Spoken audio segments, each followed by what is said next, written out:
சின்ன மருமகள்ல அடுத்து நடக்க போதுன்னு வாங்க பார்க்கலாம். ஹனிமூனுக்கு அந்தமானுக்கு வந்திருக்கிற ஆறுமுகம் கண்மணியும் ரொம்ப சந்தோஷமா இருக்காங்க.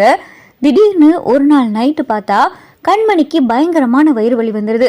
கண்மணி பார்த்தா முணங்கிக்கிட்டே இருக்காங்க.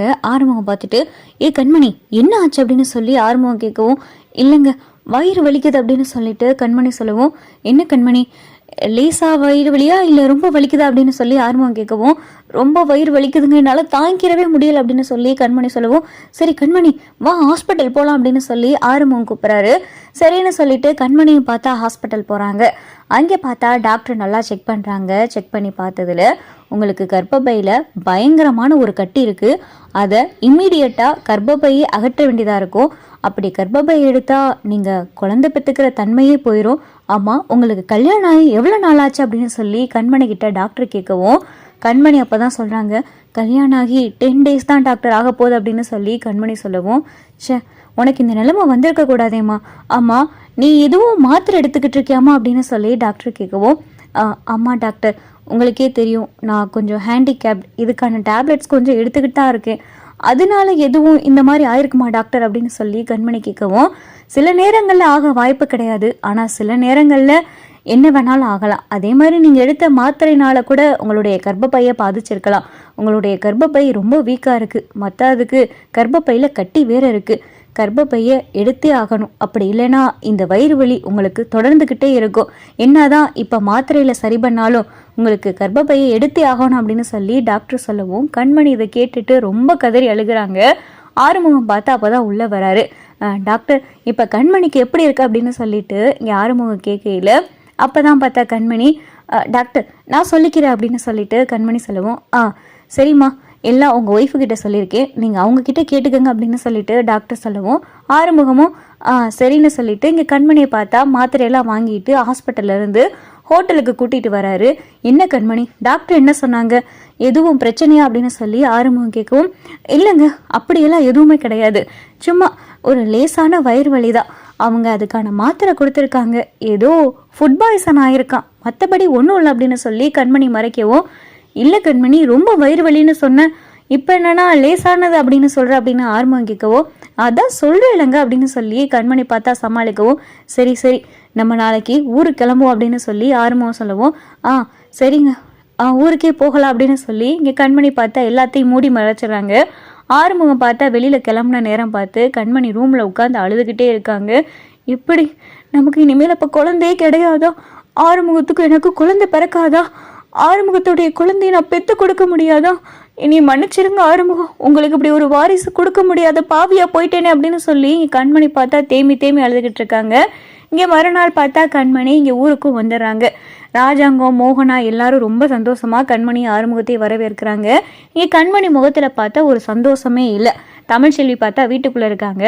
அண்ணி நீங்கள் வீட்டுக்குள்ளே இருக்கீங்க அப்படின்னு சொல்லி கண்மணி கேட்கவும், அப்பத்தா எல்லாம் உன் அப்பத்தா போட்ட திட்டந்தே அப்படின்னு சொல்லிட்டு சொல்லவும், அப்பத்தா நீங்கள் என்ன பண்ணீங்க அப்படின்னு சொல்லி இங்கே கண்மணி கேட்கவும், அப்போதான் சாவித்திரியும் தாமரையும், அது ஏன் கேட்குற கண்மணி, அது ஒரு பெரிய கதை, அந்த கதையெல்லாம் உனக்கு இன்னைக்கு சொல்கிறதுக்கு 4 பத்தாது, நீ ஏன் அந்தமான் போயிட்டு ரொம்ப டயர்டாக வந்திருப்ப, நீ போய் ரெஸ்டட் அப்படின்னு சொல்லி சாவித்திரியும் தாமரையும் சொல்லவும், ஆமாடி அது ஒரு பெரிய கதை தான், சரி கண்மணி ஊரில் நல்லா சந்தோஷமாக இருந்தியா அப்படின்னு சொல்லி இங்கே அப்பத்தா கேட்கவும், சந்தோஷமாக இருந்தேன் அப்பத்தா அப்படின்னு சொல்லிட்டு கண்மணியோடைய முகமே பார்த்தா ரொம்ப வாடி போயிருக்கு. இதை தமிழும் பார்த்துக்கிட்டே இருக்காங்க. என்ன கண்மணி உடம்பு எதுவும் சரியில்லையா அப்படின்னு சொல்லி தமிழை கேட்கவும், ஐயோ அண்ணி அப்படியெல்லாம் ஒன்றும் இல்லை அப்படின்னு சொல்லிட்டு இங்கே பார்த்தா கண்மணி சொல்லிக்கிட்டு இருக்காங்க. ஒன்றும் இல்லைன்னா அப்படியே உன் முகம் ஒரு மாதிரியா இருக்கு அப்படின்னு சொல்லி தமிழை கேட்கவும், இல்லை நீ வெளியூரெல்லாம் ரொம்ப நாள் கழிச்சு போயிட்டு வந்ததுனால அதில் டயர்டாக இருக்குது, மற்றபடி ஒன்றும் இல்லை அப்படின்னு சொல்லிட்டு கண்மணி ரூமுக்கு போயிடுறாங்க. ஆனால் தமிழுக்கு பார்த்தா மனசு கேட்கவே மாட்டேங்குது. ஹனிமூனுக்கு போயிட்டு வந்திருக்காங்க, ஆறுமுக அன்னை முகம் எப்பயும் போல இருக்கு, ஆனால் கண்மணி முகம் ஒரு மாதிரியா இருக்கே, என்னன்னு தெரியலையே, எதுவும் பிரச்சனையா இருக்குமோ, கண்மணி கிட்ட கேட்டே ஆகணும் அப்படின்னு சொல்லி கண்மணியுடைய ரூமுக்கு தமிழ் போகிறாங்க. என்ன நீ என்ன இப்போதானே கீழே பார்த்துட்டு வந்தேன் அப்படின்னு சொல்லி கண்மணி கேட்கவும், கண்மணி என்ன உனக்கும் ஆறுமுக அண்ணனுக்கு எதுவும் சண்டையா அப்படின்னு சொல்லி இங்கே பார்த்தா தமிழை கேட்கவும், ஐயோ அண்ணி அப்படியெல்லாம் ஒன்றும் இல்லை அப்படின்னு சொல்லி கண்மணி சொல்லவும், அப்படி இல்லைன்னா ஏன் உன் முகம் இப்படி இருக்கு, ஹனிமூனுக்கு போயிட்டு வரவங்க முகம் எப்படி இருக்க வேணாம், நீ என்ன இப்படி இருக்க, என்னன்னு சொல்லு கண்மணி, எதுவும் பிரச்சனைனா பரவாயில்ல பேசி தீர்த்துக்கலாம், எதுனாலும் இப்பயே சொல்லு, அதை பெருசா முத்த விட்டதுக்கப்புறம் அதை சமாளிக்க முடியாம போயிடுச்சுன்னா என்ன பண்றது அப்படின்னு சொல்லி தமிழ் சொல்லவும், இங்க கண்மணி பார்த்தா தமிழோடைய கையை பிடிச்சு கதறி அழுக ஆரம்பிக்கிறாங்க. கண்மணி என்ன ஆச்சு, எதுக்கு அப்படி அழுதுகிட்டு இருக்கு அப்படின்னு சொல்லி தமிழ் கேட்கவும், அண்ணி இனிமேல் எனக்கு குழந்தையே பிறக்காதா அப்படின்னு சொல்லி கண்மணி சொல்லவும், என்ன கண்மணி சொல்ற, என்ன சொல்ற அப்படின்னு சொல்லி தமிழ் கேட்கவும், ஆமா அண்ணி, நானும் அவரும் ஹனிமூன் போயிருந்தோம். அங்கே ஒரு நாள் திடீர்னு வயிறு வலி வந்துச்சு. டாக்டர்கிட்ட போய் செக் பண்ணோம், ஸ்கேன் எல்லாம் எடுத்தாங்க. அப்போ என் கர்ப்பப்பையில் கட்டி இருக்கு, எனக்கு குழந்தை பெற்றுக்கிற தன்மையே கிடையாது, கர்ப்பப்பையை எடுத்தே ஆகணும்னு சொல்லிட்டாங்க.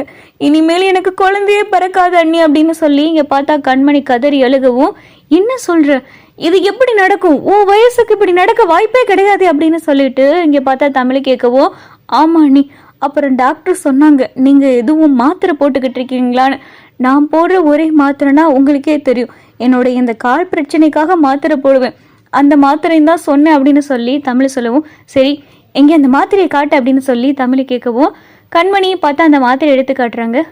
இந்த மாத்திரையா காலுக்கு போட்டுக்கிட்டு இருக்கு அப்படின்னு சொல்லிட்டு தமிழ் சொல்லவும், ஆமா அண்ணி, இந்த மாத்திரையை தான் விவரம் தெரிஞ்ச நாள்ல இருந்து போட்டுக்கிட்டு இருக்கேன் அப்படின்னு சொல்லிட்டு இங்க பார்த்தா கண்மணி சொல்லவும், விவரம் தெரிஞ்ச நாள்ல இருந்து போறியா, ஏன் ஏன் இதுக்கு இந்த மாத்திரையை போட்டுக்கிட்டு இருக்க அப்படின்னு சொல்லிட்டு இங்க பார்த்தா தமிழ் ரொம்ப அதிர்ச்சியோட சொல்லவும், ஏன் அண்ணி என்ன ஆச்சு அப்படின்னு சொல்லிட்டு கண்மணி கேட்கவும், இங்க பாரு கண்மணி, இந்த மாத்திரைனால உன் உடம்புல இந்த காலெல்லாம் சரியாகாது, இது அதுக்கான மாத்திரையும் கிடையாது அப்படின்னு சொல்லிட்டு இங்க தமிழ் சொல்லவும், என்ன நீ சொல்றீங்க அப்படின்னு சொல்லி இங்க பார்த்தா கண்மணி பயங்கர அதிர்ச்சியோட, ஆமா கண்மணி, இது அதுக்கான மாத்திரையே கிடையாது, இது எப்படி நீ போட்டுக்கிட்டு இருக்க எனக்கு ஒண்ணுமே புரியல, இது முதல்ல என்னன்னு நம்ம விசாரிக்கணும் அப்படின்னு சொல்லிட்டு தமிழ் சொல்லவும், அண்ணி அப்ப இந்த மாத்திரைனாலதான் எனக்கு குழந்தை பெற்றுக்கிற தன்மை போயிருச்சு அப்படின்னு சொல்லி கண்மணி சொல்லவும், ஆமா கண்மணி, இந்த மாத்திரை தான் உன் கர்ப்பப்பையவே அழிச்சிருக்கு அப்படின்னு சொல்லிட்டு இங்கே தமிழ் சொல்லவும், என்ன நீ சொல்கிறீங்க அப்படின்னு சொல்லி இங்கே பார்த்தா கண்மணி அழுதுகிட்டு இருக்காங்க.